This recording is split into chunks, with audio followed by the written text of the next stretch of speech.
certainly Europe and quite probably the States as well. Ladies and gentlemen, she's come a long way to be here today, all the way from Glasgow. I give you Marie! And all the way, a big showbiz round of applause for Jane! Whoa!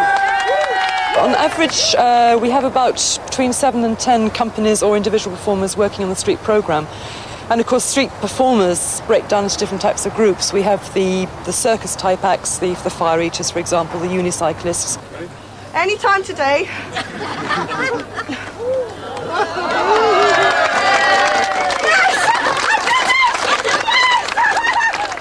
The street theatre musicians doing musical acts, obviously, one-man bands, that sort of thing. And then, of course, the more, not quite dissident, but interesting performers. Have you ever been in the sack with a strange man before? No.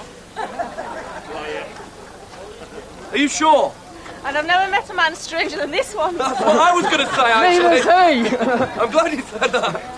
Post office sack, #1, going on. OK.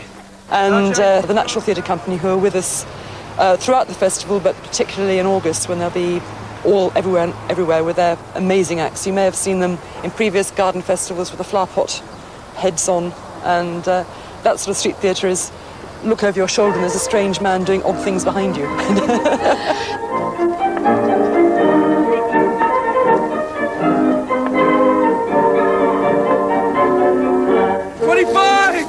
26, 27, 28, 29. Jane, will you stop that? It's the family show. 29 and a half.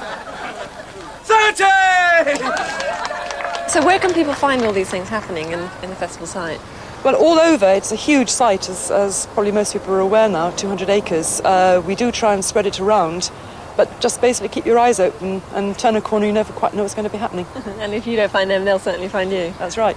Tana, thank you very much. And funnily enough, that's exactly what happened to one unsuspecting member of the audience, except that he wasn't just a member of the audience, he was actually our director. Take a look at this. What's your name? Oh, no. What's your name? Just couldn't help me. That's all right. That's right. There you go. There you go. This will be lovely for all the boys back in the press room, won't it? Your name, sir? Right, round of applause for John. John.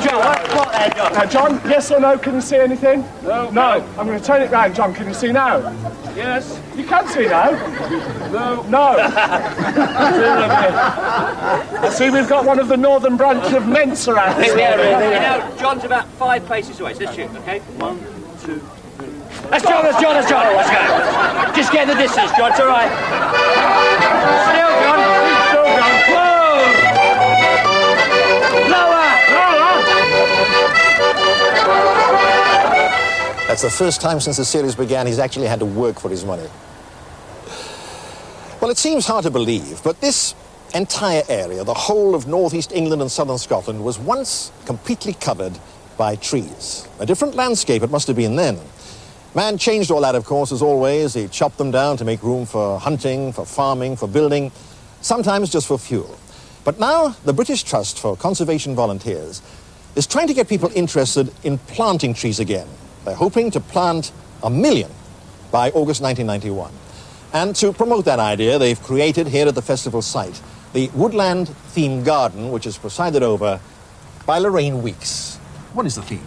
The theme is Woodlands Past, Present and Future. What we're doing is showing the past, present and future economic and conservation value of woodlands in Britain, native British woodlands. So you're actually showing how trees can be treated as a crop in a commercial sense. Indeed. Yeah. And you built things like this marvellous old barn here, which you call a crook barn. Just explain that to me. How far back would people build barns like this? This is dates back from about 2,000 years ago, and what we've got here is a medieval crook barn. And what we've done is we've gone into the woodlands and we've taken a beech tree that has a curve in it, and we've opened it up, split it at the centre, opened it up, and then we've woven hazel or wattle into the panels, into the frame, and then we've taken daub, which is a mixture of manure, straw, clay and soil, and we've thrown it into the wattle. So that's the traditional method of cladding the medieval barns. And of course people who come to visit the site can have a go at this daubing and wattling. Indeed, if they don't mind dirty hands. Since we have to import 98% of our timber anyhow, why are trees important? Trees are important from creating a wildlife habitat, preventing soil erosion and in climate control. And very important. As they're discovering in South America, of course. Indeed, yeah.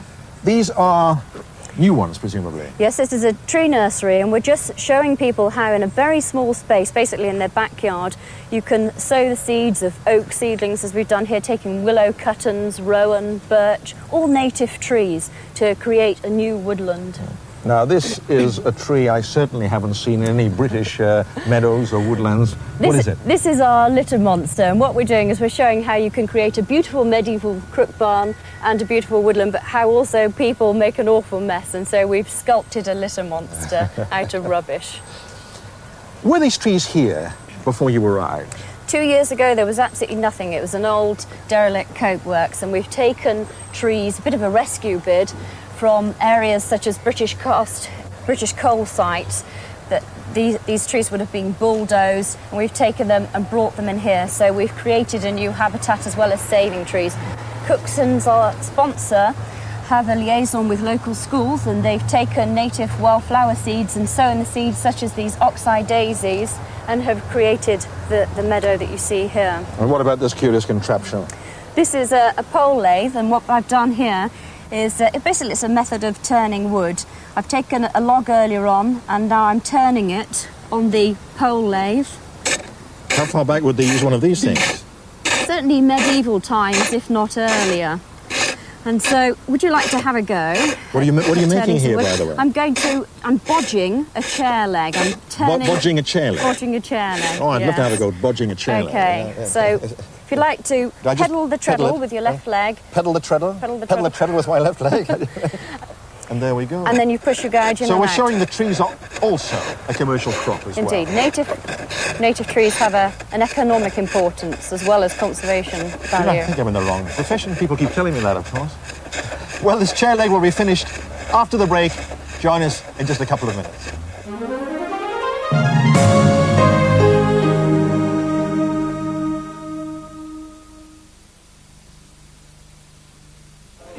Oh no, another one of his practical jokes. He's paying for dinner with penguins. No, wait, it's a Visa credit card. Who from? N&P. Choose the image that fits your image. And there's no fee with the B. Make a beeline for N&P.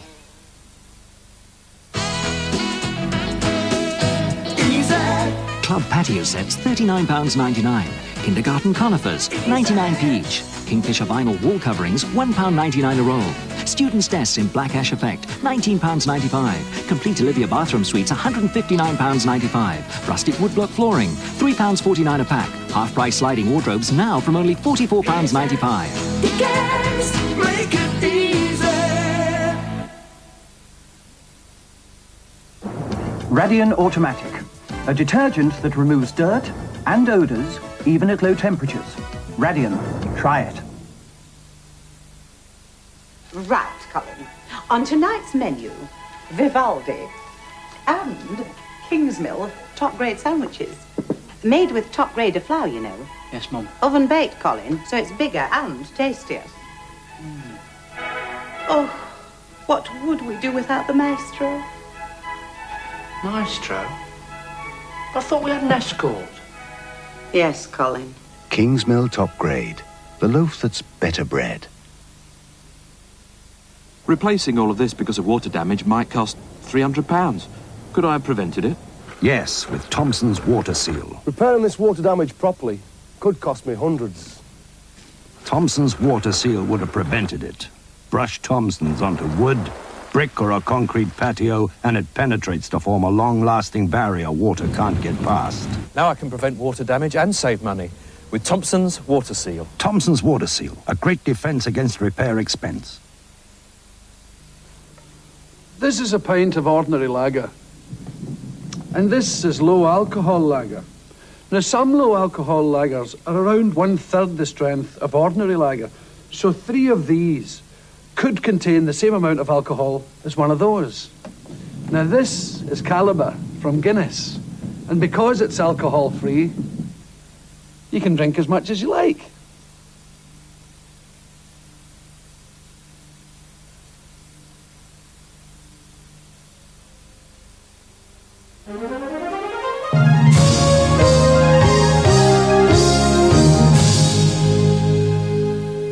welcome back. And on reflection, I don't think I'll take up where Chip and Dale left off. Mind you, that pole lathe is said to produce incredible leg muscles. And last weekend, on the river, a great many leg muscles were put to the strain as Britain's barefoot water skiers went through their paces to the delight of the crowd. It was thrills and spills every inch of the way.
Of the lake and part of the Norwood site are what look like 5 rather ordinary-looking houses, but behind the doors of these houses is something quite spectacular. Professor Ian Fell, what is there? Well, there's an exhibition. It's called Discover the Nature of Change, and it's been put together by the 3 universities and the 3 polytechnics in the region, and that's unusual to start with, the degree of collaboration that we've had. Now, this is about how the environment was 300 million years ago, how it's changed, actually how we have changed it, and how it might change in the future, and the sort of science and technology which we're all involved with, understanding how it used to work and how it's going to work in a few hundred years' time. Now, about 300 million years ago, Gateshead didn't look a bit like Gateshead does today. It looked much more like this, didn't it, John? That's right. In that period, Gateshead actually lay on the equator, and this would have been a steamy, wet, tropical rainforest. Very, very low lying around here, rivers meandering down from the north into the sea a long way south of here. And this reconstruction that we have here is of what this tropical rainforest might have looked like. So all the plants that you see here would definitely have been around 300 million years ago? That's right. How do we know that? Because of the fossils that people have been finding in the coal over the course of the last 200 years. I mean, I'm sure this wouldn't have been a surprise to miners because they'd have seen these strange fossils for a long time. And when you get all the fossils together, you can see that we must have been, we're looking at trees, some large trees, some small plants. And in fact, here I have a bit of a fossil from 300 million years ago, which would have been probably from a thing called a seed fern, which is now extinct. But you get plants like that in shops, don't you? Yes, indeed. Yes, we've still got ferns around, but none with seeds on them. So that bit of stone there is 300 million years old? Yes, that's right. So, Ian, what has happened since then? Well, here's a model of England and Wales and the sea that surrounds it.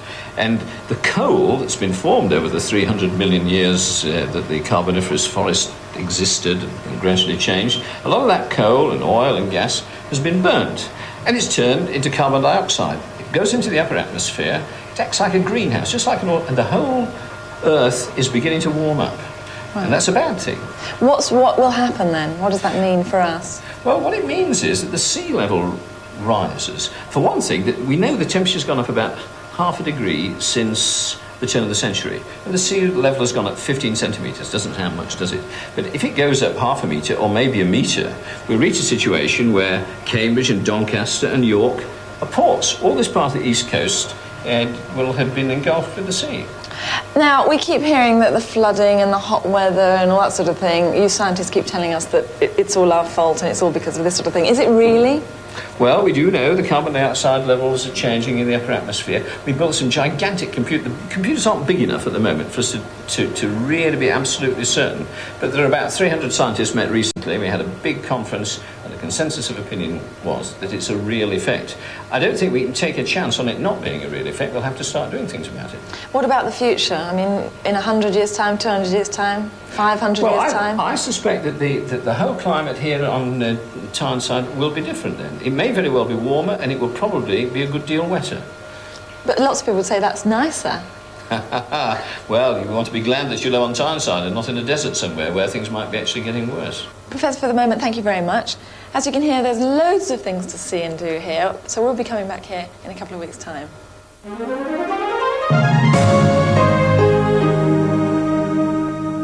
Well, let me bid you a right royal welcome now to the Royal Parks Garden, where we're looking at blossoms and blooms which are literally fit for a queen. And guiding us around it is the Queen's gardener himself, Ashley Stevenson. In fact, you're a local man, Ashley. You come from Hetton on the Wall. How did you get to be the Queen's gardener? Well, I did all my local training in the northeast here and then looked for better climates and went down south, went to Islay, joined the Royal Parks and worked my way up the ranks to become bailiff. Mind you, being called Ashley would help. I mean, they wouldn't have made you Queen's gardener if you'd been called Bert. No, probably not. Or do they call you Geordie down there? Does the Queen come out and say, Geordie, it's about time you got those lawns trimmed? No, she calls me bailiff, actually. Now, tell me about this garden, which was designed by apprentices, but what kind of effect were they trying to achieve? Well, we were looking to try and achieve what we loosely call the Gertrude Jekyll effect. And we are looking for a term that I use quite regularly, which is called controlled untidiness. And it gives it a finished look, a blousy look, as though it is mature, but it has still got a lot of growing to do. It hasn't just been planted there. It looks very lush to me, Ashley. Do you use peat? Because there's a great controversy about using peat these days. Oh yes, we use almost anything, but at the moment we've got to look at substitutes for peat because of the problems with it. And we use almost anything. We use pulverized bark, we use compost, any organic matter at all to replace peat as a mulch on the outside of the garden. There's one question I'm dying to ask you. What do you do when the Royal Corgis do their business on your flower plots? Get a pooper scoop and ship it. Now, I know that you're due to retire next month, and I wish you the best of luck on your retirement, because that means you can potter around in the garden to your heart's content, of course. Yes. Do not go away, because every week on this programme we hold a competition. We've reached the competition time now. First of all, I just want to tell the viewers about last week's competition. Remember, we asked you which Shakespeare play is not usually mentioned by name because it's reputed to bring bad luck. Now, the answer is Macbeth. It's generally referred to as the Scottish play. And the competition winner is Jane Mitchell of West Park, Hartlepool in Cleveland. She'll be enjoying her day out at the Garden Festival very shortly. Now we come to this week's question, and Ashley, I think you should ask it. Right, then what substitutes can you use for peat in the garden as a mulch? Okay, if you can get your answers to us by Thursday, please, at Festival 90 competition at Tyne Tees Television, City Road, Newcastle upon Tyne, NE1 2AL. Ashley, thank you very much indeed. It's a pleasure. Now, I've got a whacking great list of all sorts of events which are taking place here at the Garden Festival next week. There's more American action, including workshops on baseball and American football. There's a play about the life and times of Harry Casper, the Northeast's famous oarsman. It's called Rolex. As any Cockney will tell you, that's rhyming slang for... Never mind what it's rhyming slang for. There's a juvenile jazz band competition taking place tomorrow, together with the first phase of a British muscle power competition called the Battle of the Giants. Now, there are 2 more days of international street theatre with Europe en route. And one thing the horticultural people here are trying not to keep at bay is the Enormously Big Weed. That's a play for children which takes place in a place called Snoring Under Blanket. And we mustn't forget the horticultural halls, where you can see a display of flowers, plants and crafts from the Northumberland Women's Institutes. However, we end tonight, still on the American theme, with a group of American cheerleaders who are guaranteed to cheer all you tired businessmen out there We'll be back at the same time next Friday, 6:30. In the meantime, from all of us here at the National Garden Festival, where the sun always shines, good night.